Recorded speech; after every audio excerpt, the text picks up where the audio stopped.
अस्सलाम वालेकुम dear students, जैसे कि आप लोगों को पता है नस्ट एनईटी 2 की सीरीज़ का आगाज़ हो चुका है और थंबनेल से ही आपको आइडिया हो चुका है कि वीडियो किस बारे में होने वाली है। आज हम लोग डिस्कस करने जा रहे हैं नस्ट एनईटी 2 के डे 2 के मॉर्निंग के पेपर के एनालिसिस की तरफ जा रहे हैं, जिसके अंदर मैं आप लोगों के साथ 11th इम्पॉर्टेंट टॉपिक्स और 12th इम्पॉर्टेंट टॉपिक्स मैथ्स के और फिज़िक्स के शेयर करूँगी। आप लोगों ने इन टॉपिक्स को अच्छे से प्रिपेयर करना है, बट मेक श्योर दैट कि आप लोगों ने बाकी टॉपिक्स को भी रिवाइज करना है। इसका हरगिज़ ये मतलब नहीं है कि सिर्फ यही टॉपिक्स आप लोगों के आएंगे और आप लोगों ने इन्हीं को प्रिपेयर करके जाना और यही आपके एनईटी के अंदर आने वाले हैं। हरगिज़ नहीं, आपका एनईटी जो होता है वो कंप्यूटर बेस्ड टेस्ट होता है जिसके अंदर फ्लक्चुएशन पॉसिबल होती है। तो आप लोगों के में से जितने भी स्टूडेंट्स टेस्ट दे के आते हैं उनका एक्सपीरियंस डिफरेंट होता है। किसी के लिए टेस्ट बहुत ज़्यादा ईजी होता है, किसी के लिए बहुत ज़्यादा मुश्किल होता है, किसी के लिए एवरेज होता है, किसी के पास कोई किसी टॉपिक से ज़्यादा एमसीक्यूज आते हैं, किसी के पास उसमें से आते ही नहीं हैं। तो आप लोगों ने अपनी प्रिपरेशंस अपनी तरफ से 100% करके जानी है और जो टॉपिक्स मैं आप लोगों को आज की वीडियो में बताने वाली हूँ उन तमाम टॉपिक्स को आपने पहले अच्छे से प्रिपेयर कर लेना, बाद में बाकी के टॉपिक्स को रिवाइज कर लेना है। वीडियो स्टार्ट करने से पहले डियर स्टूडेंट्स, अगर आप लोगों ने हमारे यूट्यूब चैनल को सब्सक्राइब नहीं किया हुआ तो आप लोग लाजमी तौर पर उसको सब्सक्राइब कर लें और इस वीडियो के नीचे व्हाट्सएप चैनल का लिंक आप लोगों को कमेंट सेक्शन के अंदर पिंड कमेंट के अंदर व्हाट्सएप चैनल का लिंक मिलेगा।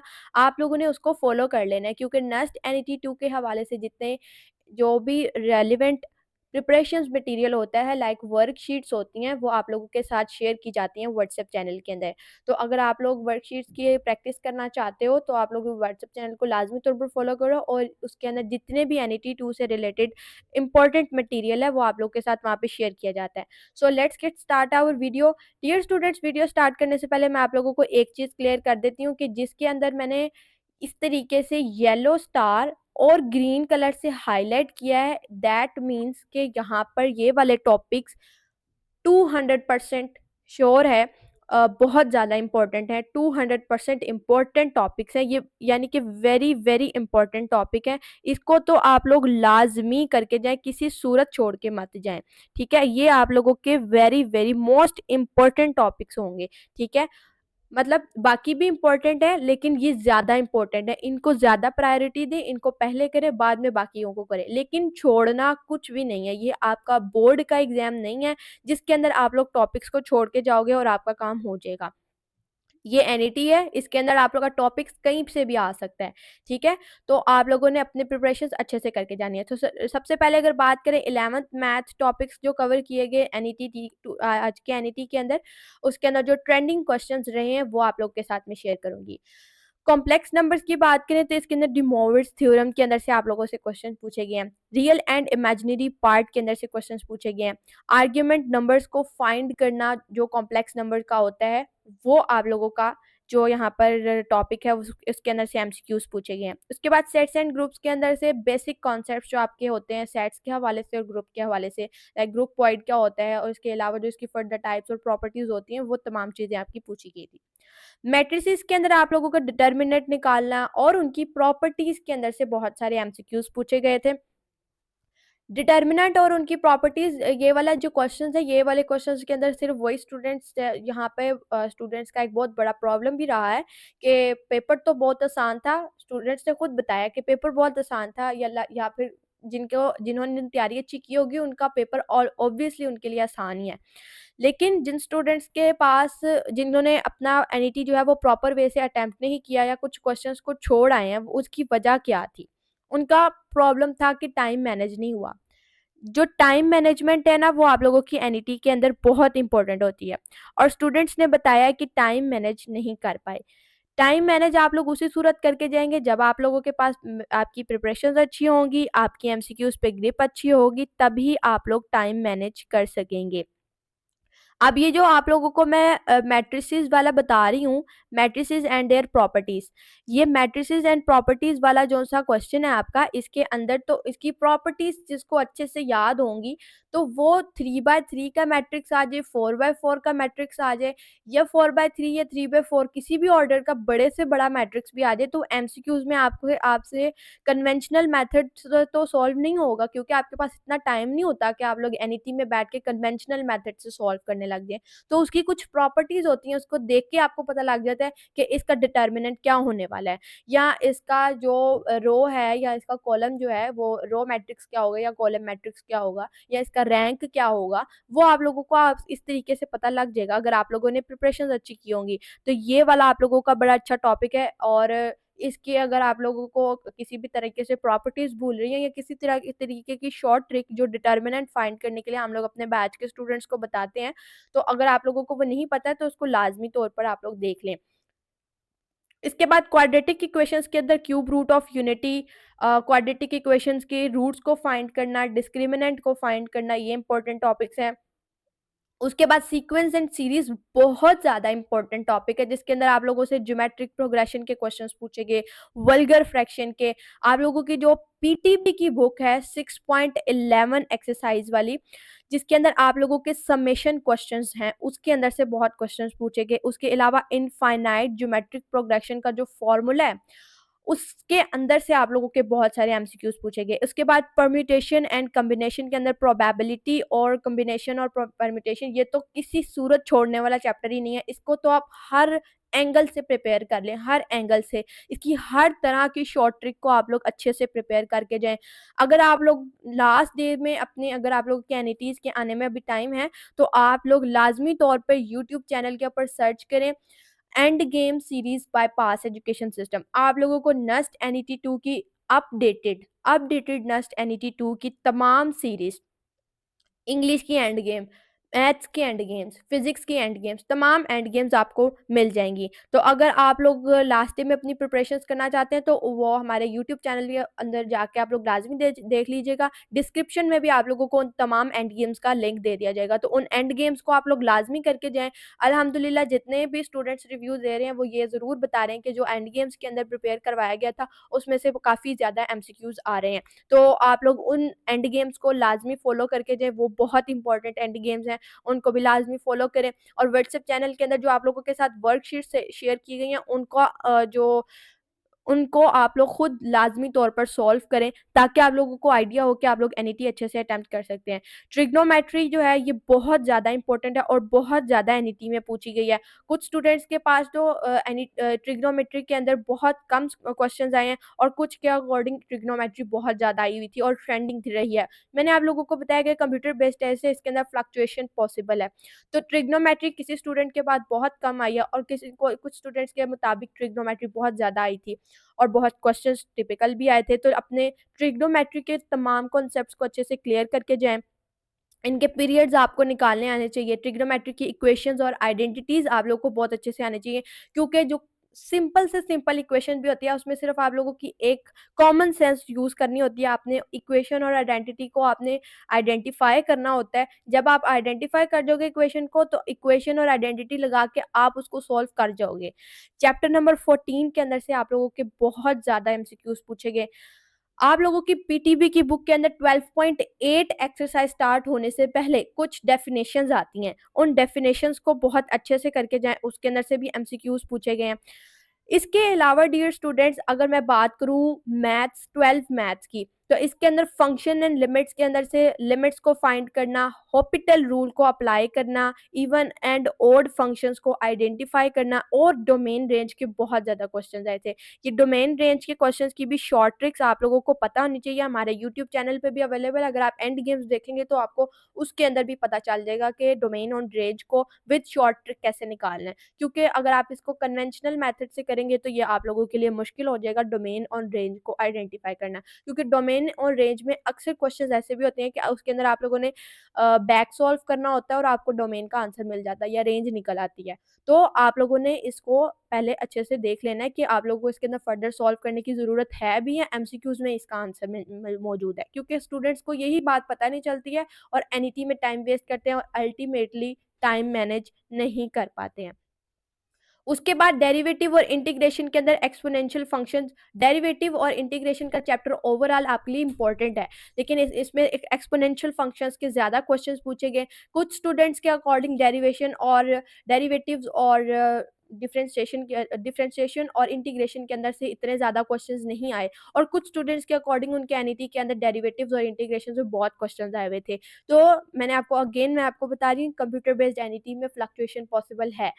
एनालिटिकल और कॉनिक सेक्शन, ये आप लोगों ने हर एंगल से प्रिपेयर कर लेना है, इसको कहीं से भी नहीं छोड़ना है। ये हर स्टूडेंट के अकॉर्डिंग इसके अंदर से इसका किसी ना किसी पोर्शन से कुछ ना कुछ एमसीक्यू जरूर आया हुआ है। इसकी कोई डेफिनेशन मत छोड़े, कॉनिक सेक्शन की आप लोगों को हर एक डेफिनेशन और उसके जो भी प्रॉपर्टीज होती हैं, कॉनिक सेक्शन के जो शेप्स होती हैं उसकी जो भी उसकी प्रॉपर्टीज होती हैं वो आपको अच्छे से आनी चाहिए। उसके अलावा उनकी इक्वेशंस आपको अच्छे से पता हो, उनके फॉर्मूलाज आपको अच्छे से पता हो, तो आप लोगों का एनालिटिकल और कॉनिक सेक्शन का चैप्टर बहुत इंपॉर्टेंट है।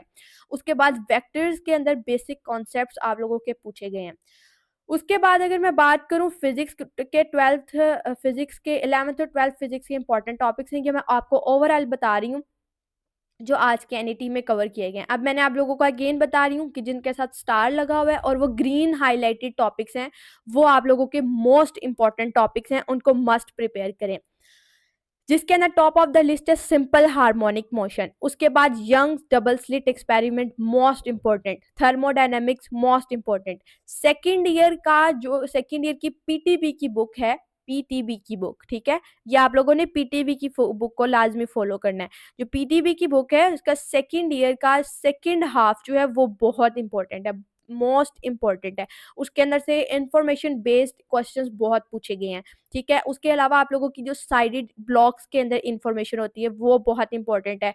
इसके अलावा एनर्जी स्टोर्ड इन कैपेसिटर्स, उसके अलावा स्केप वेलोसिटी वैल्यूज, इलेक्ट्रोमैग्नेटिज्म का चैप्टर इंतहाई इंपॉर्टेंट है। उसके अंदर specially F is equals to I L B sine theta का रिलेशन बहुत इंपॉर्टेंट है। ट्रांसफॉर्मर्स का इंपॉर्टेंट टॉपिक है। Logic gates very important. उसके अलावा डॉन ऑफ मॉडर्न फिजिक्स के अंदर छोटे छोटे फॉर्मूलाज हैं। उसके अलावा बहुत ज़्यादा इंपॉर्टेंट छोटी छोटी स्टेटमेंट्स के अंदर इंफॉर्मेशन गिवन है, उसको लाजमी तौर पर प्रिपेयर करके जाएं। बिल्डिंग ब्लॉक्स ऑफ मैटर के अंदर, जिसके अंदर आप लोग के न्यूक्लियर रिएक्शंस हो रहे होते हैं, उसके अंदर बहुत छोटी छोटी सी इंफॉर्मेशन गिवन है, वो आप लोगों की बहुत ज़्यादा इंपॉर्टेंट है, जो कि डायरेक्ट एमसीक्यूज के अंदर पूछी गई थी। और जिसके अंदर ये आप लोगों के जैसे इलेक्ट्रोमैग्नेटिज्म वाला चैप्टर है, जो F is equals to I L B sine theta वाला रिलेशन है, इसके अंदर कुछ कॉन्सेप्चुअल क्वेश्चंस भी पूछे गए थे। तो आप लोगों ने अपने फिजिक्स के कॉन्सेप्ट्स को बहुत अच्छे से प्रिपेयर करके जाना है और बाकी के फॉर्मूलाज को अच्छे से रिवाइज करके जाना है, ताकि आप लोग उन फॉर्मूलाज को आप लोगों को वो फॉर्मूलाज एमसीक्यूज के ऊपर अप्लाई करना आना चाहिए, ताकि आप लोग अपने एमसीक्यूज को अच्छे से सॉल्व कर सको। तो डियर स्टूडेंट्स, ये थे तमाम 11th 12th के मैथ्स के टॉपिक और फिजिक्स के टोटल टॉपिक्स जो थे, ये मोस्ट इंपॉर्टेंट है। बाकी भी आपने अपने रिवाइज करके जाना, लेकिन पहले आप इनको रिवाइज करें, फिर उसके बाद बाकी के जो बचे जाएंगे उनको रिवाइज करें, छोड़ना कोई भी नहीं है। ये आपका बोर्ड एग्जाम नहीं है जिसके अंदर आप लोग 10 नंबर के 20 नंबर के क्वेश्चंस को सॉल्व कराओगे तो उसके बाद आपका काम हो जाएगा। ये एनईटी है, इसके अंदर आप लोगों का कंपटीशन बहुत ज़्यादा हाई होता है, जितने ज़्यादा मार्क्स अचीव कर सकते हैं उतने ज़्यादा करें। इसके अलावा आप लोग इन टॉपिक को करने के अलावा अपनी लास्ट डे की रिवीजन आप लोग कर सकते हैं हमारी एंड गेम्स के साथ। एंड गेम्स का लिंक आप लोग को डिस्क्रिप्शन के अंदर मिल जाएगा। आप लोग हमारे यहाँ पर व्हाट्सएप चैनल के अंदर भी आप लोगों के साथ शेयर किए गए हैं एंड गेम्स के लिंक्स। उसके अलावा आप लोग यूट्यूब चैनल पे भी एंड गेम सीरीज सर्च करेंगे तो आप लोगों ने पास एजुकेशन सिस्टम के यूट्यूब चैनल के ऊपर एंड गेम्स देख लेनी है, ठीक है। वो आप लोगों की तमाम पास एजुकेशन सिस्टम की तरफ से तमाम एंड गेम्स जो है वो आप लोगों को मिल जाएंगी, आप लोगों ने उनको फॉलो करना है।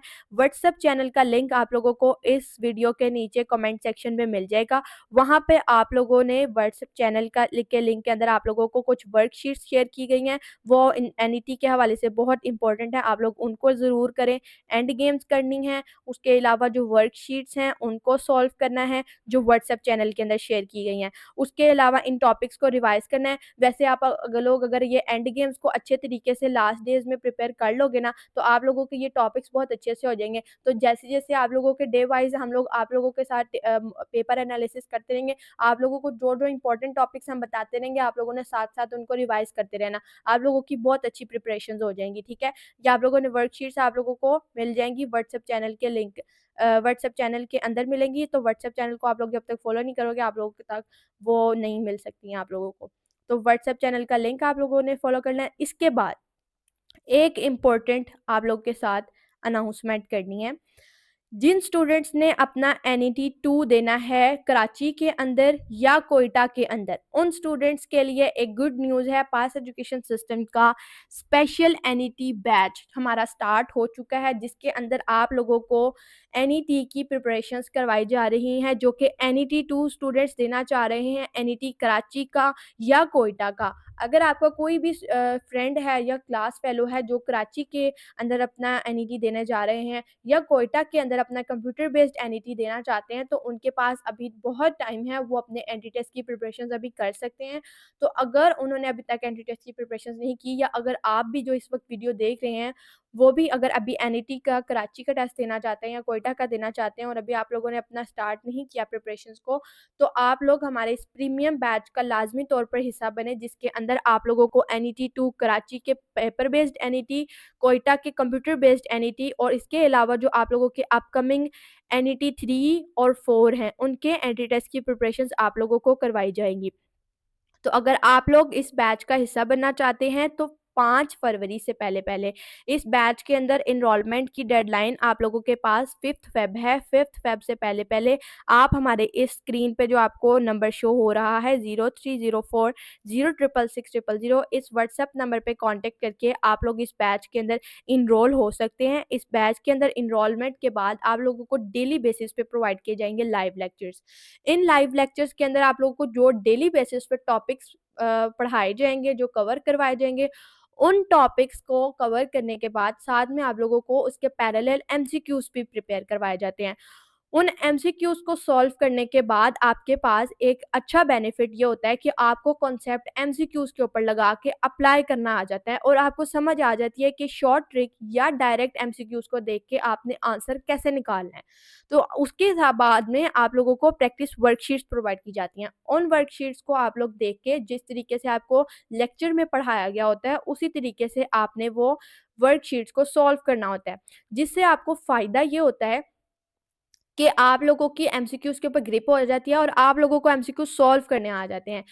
अगर आप लोग अपने चैप्टर को रिवाइज़ करना चाहते हो या आप लोगों को लगता है कि मेरा कॉन्सेप्ट वीक हो रहा है, तो हम लोग अपने लाइव लेक्चर्स तो अगेन एंड अगेन नहीं करेंगे, लेकिन रिकॉर्डेड लेक्चर्स की एक्सेस आप लोगों को दे दी जाती है। ताकि अगर आप लोग अपना कोई लेक्चर रिवाइज़ करना चाहते हो या उसके कॉन्सेप्ट्स को रिवाइज़ करना चाहते हो, तो आप लोग रिकॉर्डेड लेक्चर्स के थ्रू कर सकते हो। आपके पास रिकॉर्डेड लेक्चर्स की एक्सेस है या किसी वजह से आप लोग अपने लाइव लेक्चर्स ही अटेंड नहीं कर पाते हो, तो आप लोग रिकॉर्डेड लेक्चर्स लेके किसी भी टाइम अपने लेक्चर्स को अवेल कर सकते हो। ठीक है? उसके बाद जब आप लोग की वर्कशीट्स हो जाती हैं, आपका एक चैप्टर कंप्लीट हो जाता है, तो उसके बाद आप लोग को चैप्टर वाइज़ टेस्ट प्रोवाइड किया जाता है। उस चैप्टर वाइज़ टेस्ट को अटेम्प्ट करने के बाद आप एनालाइज़ करते हो कि आपका ये चैप्टर के ऊपर एमसीक्यूज़ के ऊपर आपकी कितनी अच्छी ग्रिप है। बहुत सारे स्टूडेंट्स ये क्वेश्चन करते हैं कि हम लोगों को एक ट्रिक बताई जाए या कोई मेथड या कुछ टिप्स बताई जाएँ कि हम लोग इस तरीके से प्रिपरेशंस करें, तो हमारा एनईटी यह बहुत अच्छा हो जाएगा। तो आप लोगों के पास यही बहुत ज़्यादा बड़ी टिप यही है, जो मैं आप लोगों को इस वीडियो में दे रही हूँ कि आप लोग डेली बेसिस पे पहले तो आप अगर आपने अभी तक बैच जॉइन नहीं किया हुआ, इस बैच को लाज़मी तौर पे जॉइन करें। उसके बाद इसके लाइव लेक्चर्स डेली बेसिस पे लें। डेली बेसिस पे लाइव लेक्चर्स लेने के बाद आप लोग को जो वर्कशीट्स प्रोवाइड की जा रही है, लेक्चर्स ओवर होने के बाद आप लोग इनको एक वन शॉट में रिव्यू दें। एक बर्ड्स आई व्यू के अंदर इसको जो भी आपने लेक्चर लिया है उसको रिवाइज़ करो। फिर उसके बाद आप नेक्स्ट डे, क्योंकि हमारी क्लासेस ऑलमोस्ट पौने 11 बजे तक, रात के पौने 11 बजे तक ओवर होती हैं। आप उनको थोड़ा-सा रिवाइज़ करिए 12 बजे तक, उसके बाद आप सो जाएँ। सुबह फजर में उठें, प्रैक्टिस वर्कशीट्स की प्रैक्टिस करें, वर्कशीट्स को सॉल्व करें। जो एमसीक्यूज़ में आपको प्रॉब्लम आ रहा है, उनके कॉन्सेप्ट्स को हाइलाइट करें, उनको एक जगह लिख लें कि ये टॉपिक्स हैं जिसके अंदर से एमसीक्यूज़ मुझसे सॉल्व नहीं हुए। उनके लेक्चर्स को आप रिकॉर्डेड लेक्चर्स में जाके उन रिकॉर्डेड लेक्चर्स में उन टॉपिक्स को दोबारा से कवर करें। उसके बाद अपनी वर्कशीट्स को दोबारा सॉल्व करें। अगर कोई इश्यू आता है अपने टीचर्स के साथ डिस्कस करें। क्लास के अंदर आप लोगों की वर्कशीट की डिस्कशन भी होती है, टेस्ट की डिस्कशन भी होती है, वहाँ भी आपको पता चल जाएगा। उसके अलावा आप अपने टीचर्स के साथ भी कॉन्टैक्ट करके आप उनसे भी पूछ सकते हैं इसके अंदर किस तरीके से होगा। जब आप लोग वर्कशीट्स को सॉल्व कर लें, उसके बाद टेस्ट को सॉल्व करें। टेस्ट को सॉल्व करने के बाद अपने टेस्ट का एनालिसिस करें कि आपका टेस्ट कैसा हुआ। उसके अंदर जो एमसीक्यूज़ आपको नहीं आए, उनको हाइलाइट करें, उनको चेक करें, उनके दोबारा से जो कॉन्सेप्ट्स हैं, उनको दोबारा से करें। इस तरीके से जब आप लोग चलेंगे, तो आपके चैप्टर वाइज़ टेस्ट जो कॉन्सेप्ट्स होंगे, वो बहुत स्ट्रॉन्ग होते जाएँगे। एमसीक्यूज़ पे ग्रिप भी आ जाएगी और आप लोगों के कॉन्सेप्ट्स भी क्लियर हो जाएँगे। फिर इसके बाद हमारी बैच के अंदर आती है end game series. End game series हम लोग यूट्यूब चैनल पे भी अपलोड करते हैं और जो स्टूडेंट्स बैच के होते हैं वो भी एंड गेम सीरीज़ को अटेम्प्ट करते हैं। उसके साथ-साथ जो बैच के स्टूडेंट्स होते हैं उनको मॉक टेस्ट सीरीज़ भी प्रोवाइड की जाती हैं, जो कि एट लीस्ट हर टेस्ट उनको 10-10 हर टेस्ट के 10-10 मॉक टेस्ट उनको दिए जाते हैं और मॉक टेस्ट की प्रैक्टिस से उनकी फुल लेंथ पेपर के अकॉर्डिंगली उनकी प्रिपरेशंस हो जाती हैं और जितने ज़्यादा वो एमसीक्यू सॉल्व करेंगे, उतनी ज़्यादा उनकी प्रैक्टिस होगी, उतनी ज़्यादा ग्रिप स्ट्रॉन्ग होगी और वो एनईटी के लिए प्रिपेयर और कॉन्फिडेंट हो जाएँगे। आप लोगों को 24/7 स्टूडेंट सपोर्ट प्रोवाइड की जाती है। आप लोग किसी भी वक़्त आप लोगों को किसी भी तरीके का प्रॉब्लम है, डाउट ग्रुप्स अवेलेबल हैं, जिसके अंदर आप लोग अपने सीनियर्स के साथ कॉन्टैक्ट कर सकते हो, अपने टीचर्स के साथ कॉन्टैक्ट कर सकते हो। किसी तरह की करियर काउंसलिंग रिक्वायर्ड है, तो आप लोग वहाँ से पूछ सकते हो। तो अगर आप लोग इस बैच का हिस्सा बनना चाहते हो, तो लाज़मी तौर पे 5th फरवरी से पहले-पहले इस बैच का हिस्सा बनो, इस व्हाट्सएप नंबर पे। ये जो आपको स्क्रीन के ऊपर व्हाट्सएप नंबर शो हो रहा है ना, ग्रीन कलर के अंदर हाइलाइटेड, इस व्हाट्सएप नंबर पे आप लोगों ने कॉन्टैक्ट करके व्हाट्सएप करना है। आप लोगों को बैच की डिटेल्स प्रोवाइड की जाएँगी। आपने इस नंबर पे कॉन्टैक्ट करके बैच की डिटेल्स ले लेनी है और बैच के अंदर आप लोग एनरोल हो जाइए। रजिस्ट्रेशन का प्रोसेस बहुत सिंपल है। लाज़मी तौर पे खुद को इस बैच के अंदर एनरोल करें। डियर स्टूडेंट्स, इतनी फैसिलिटीज़ प्रोवाइड करने के बाद हमारे बैचेस से पढ़ने वाले स्टूडेंट्स का ये रिज़ल्ट होता है कि हमारे हर साल पाकिस्तान की टॉप रैंक यूनिवर्सिटी, जो नर्स यूनिवर्सिटी है, जिसके अंदर बहुत हाई कंपटीशन होता है, जिसमें टॉप मेरिट पोजीशंस अचीव करना बहुत मुश्किल होता है, हमारे बैचेस से पढ़ने वाले स्टूडेंट्स ने टॉप मेरिट पोजीशंस अचीव की हैं। अब यहाँ पर जितनी सीरीज़ भी आप लोग 171 में, 161 में देख रहे हैं, इनकी अगर मैं आप लोगों को यहाँ पर सिलेक्शंस दिखाऊँ, तो सीक्स जैसे कॉम्पिटिटिव डिपार्टमेंट्स के अंदर इन स्टूडेंट्स की टॉप मेरिट पोजीशन है। मैं आप लोगों को टॉप 200 मेरिट पोजीशंस दिखाऊँगी, जो हमारे बैचेस से पढ़ने वाले स्टूडेंट्स की हैं। तो अगर आप लोग भी इस तरीके से 150 प्लस, 160 प्लस स्कोर करोगे, तो ही आप लोगों की भी सीक्स जैसे डिपार्टमेंट के अंदर सिलेक्शन पॉसिबल हो सकती है। अब आप लोग देखें, यहाँ पर फूड साइंस एंड टेक्नोलॉजी है, यहाँ पे 7th मेरिट पोजीशन है। फिर इसी तरीके से यहाँ पे बीएस केमिस्ट्री के अंदर 9th मेरिट पोजीशन है। ये फूड साइंस एंड टेक्नोलॉजी का मेरिट भी बहुत कम मेरिट पोजीशंस पे क्लोज़ हुआ है। उसके बाद हाशिम खान जदून है, इसका कंप्यूटर इंजीनियरिंग सीक्स डिपार्टमेंट, जिसके 171 मार्क्स मैंने अभी आपको दिखाए हैं, उसके सीक्स डिपार्टमेंट के अंदर 9th मेरिट पोजीशन है और 11th merit position computer science के अंदर है। इसी तरीके से हैदर जावेद, जिसके मार्क्स मैंने अभी आपको 169 दिखाए हैं, उसकी मेरिट पोजीशन 16th है।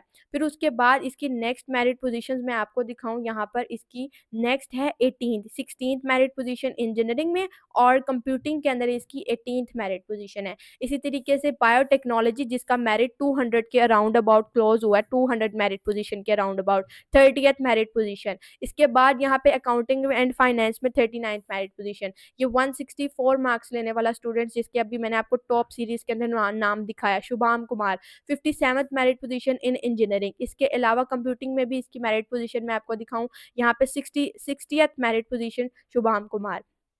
इसके बाद यहाँ पर आप लोगों को मैं नेक्स्ट स्टूडेंट दिखाती हूँ, मोहम्मद हमज़ा अली अवान, जिसके यहाँ पे 166 मार्क्स हैं। यहाँ पर उसकी जो मेरिट पोजीशन है वो 41 है इन मैकेनिकल इंजीनियरिंग में। उसके बाद हसान हमीद सिक्स डिपार्टमेंट में 59th पोजीशन, अबराश हैदर फिजिक्स के अंदर 62 merit position, Tahreem Fatima industrial design साडा के अंदर 91th मेरिट पोजीशन, जिसके अंदर ऑलरेडी बहुत ज़्यादा हाई कंपटीशन है और डिज़ाइन एप्टीट्यूड जैसा जो सब्जेक्ट है उसको क्लियर करना बहुत मुश्किल है, वहाँ पे 91th मेरिट पोजीशन है। मोहम्मद अफरासियाब यासिफ, जिसके 150 प्लस मार्क्स हैं, 96th मेरिट पोजीशन कंप्यूटिंग में। उसके बाद यहाँ पर मैं नेक्स्ट बात कर दूँ अगर हुसैन रज़ा कुरैशी की, तो यहाँ पे 89th मेरिट पोजीशन है। मोहम्मद फ़ैज़ान मुशर्रफ, बैचलर्स के अंदर इसकी टॉप मेरिट पोजीशन है। उसके अंदर बैचलर्स ऑफ लॉ के अंदर मेरिट पोजीशन बहुत ज़्यादा हाई कंपटीशन होता है लॉ के अंदर। उसके बाद अगर मैं बात करूँ यहाँ पे हुसैन रज़ा कुरैशी की, हमारा फास्ट का टॉपर, जिसके 97 पॉइंट समथिंग मार्क्स है, परसेंटेज बनी और ये फास्ट का टॉपर है। हुसैन रज़ा कुरैशी की सिक्स डिपार्टमेंट के अंदर 94th मेरिट पोजीशन है। उसके बाद यहाँ पर नेक्स्ट हमारी पोजीशन आती है बिलाल अहमद है, इसकी 60th मेरिट पोजीशन है। मोहम्मद अफरासियाब की 91th merit position software engineering में।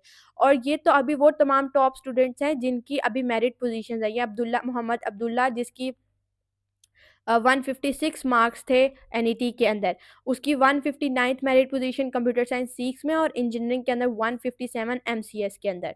उसके बाद यहाँ पर अगर मैं बात करूँ, यहाँ पे मज़ीद स्टूडेंट्स भी आ जाते हैं। मोहम्मद फैज़ान मुशर्रफ जिसकी 14th मेरिट पोजीशन है, Mohammad Anas Tahir 190th merit position in data science और 186 in mechanical engineering. Ibrahim Talib जिस स्टूडेंट्स का लम्स के अंदर भी एडमिशन सिक्योर हुआ है, इसको ऑफर लेटर आया था, कंप्यूटर साइंस 6 डिपार्टमेंट के अंदर 183 merit position. Jamiha Tashfeen computer science 6 department 177 merit position and aerospace engineering जिसका इसका भी मेरिट बहुत ज़्यादा हाई होता है, जो नेस्ट की टोटल 14 तक मेरिट लिस्ट लगती हैं और उसके अंदर 10-11 पे एरोस्पेस इंजीनियरिंग का मेरिट क्लोज हो जाता है। उसके बाद उसका मेरिट में 1-2 सीट का अगर फ़र्क पड़े तो पड़े, वरना नहीं पड़ता। और 200 के 100 प्लस के राउंड अबाउट एरोस्पेस इंजीनियरिंग का मेरिट क्लोज हो जाता है। मोहम्मद वासिफ शिराज ई कैट 2 का हाईएस्ट अचीवर टॉपर है हमारे बैच 2.0 का। 155 मार्क्स इसके एनईटी में और 169th merit position artificial intelligence 6 department के अंदर। उसके बाद रिबका आसिफ 67th मेरिट पोजीशन। उसके बाद अगर बात करें अब्दुर्रहमान साहब की, तो ये कंप्यूटर साइंस के अंदर 134th मेरिट पोजीशन है। यहाँ पे फिजिक्स के अंदर 121th मेरिट पोजीशन है। हुरिया शीमा समी इंडस्ट्रियल डिज़ाइन में 108th मेरिट पोजीशन। तो ये तो वो तमाम स्टूडेंट्स हैं जिनकी टॉप 200 के अंडर मेरिट पोजीशंस आई हैं। इसके अलावा भी हमारे बहुत सारे स्टूडेंट्स हैं जिनकी यहाँ पे नर्स के अंदर सिलेक्शन हुई है। आप लोग यहाँ पे देख सकते हैं यहाँ पे कितने स्टूडेंट्स हैं जिनकी mechanical engineering, electrical engineering, civil engineering, यहाँ पे जितने स्टूडेंट्स हैं उन तमाम की सिलेक्शंस हुई हुई हैं। इसके अलावा और भी बहुत सारे स्टूडेंट्स हैं जिनके अभी यहाँ पर सिलेक्शन है। मैं आपको उसका दिखाना शुरू करूँ तो ये वीडियो तो बहुत लेंथी हो जाएगी, जबकि इसका मकसद तो आप लोगों को इंपॉर्टेंट टॉपिक्स की डिटेल्स देना था। तो डियर स्टूडेंट्स, अगर आप लोग भी इस बैच के अंदर इनरोल होंगे, आप लोगों को इस तरीके से हम लोग प्रिपेयर कर देंगे कि आप लोग भी इस तरीके से हाईएस्ट मार्क्स अचीव करके टॉप मेरिट पोजीशंस अचीव कर सकते हैं। तो आप लोगों ने भी लाजमी तौर पर इस व्हाट्सएप नंबर पे कांटेक्ट करना है और 5 फरवरी से पहले पास एजुकेशन सिस्टम के स्पेशल एनईटी बैच के अंदर इनरोल हो जाना है। और अगर आप लोग एनईटी 2 अभी कंप्यूटर बेस्ड एनईटी जो अभी कंडक्ट हो रहा है, इस सीरीज़ के अंदर आप लोग इसकी प्रिपरेशंस कर रहे हैं, तो एंड गेम्स आप लोगों के लिए हाईली रिकमेंडेड है। और व्हाट्सएप चैनल के अंदर आप लोगों के साथ वर्कशीट शेयर की गई हैं। उन वर्कशीट्स को आप लोगों ने लाजमी तौर पर देखना है, उनको फॉलो करना है और उनको प्रैक्टिस करना है ताकि आप लोगों का एनईटी अच्छा हो। All the very best wishes for your NET 2, 3, 4 preparations. All the very best wishes. Allah.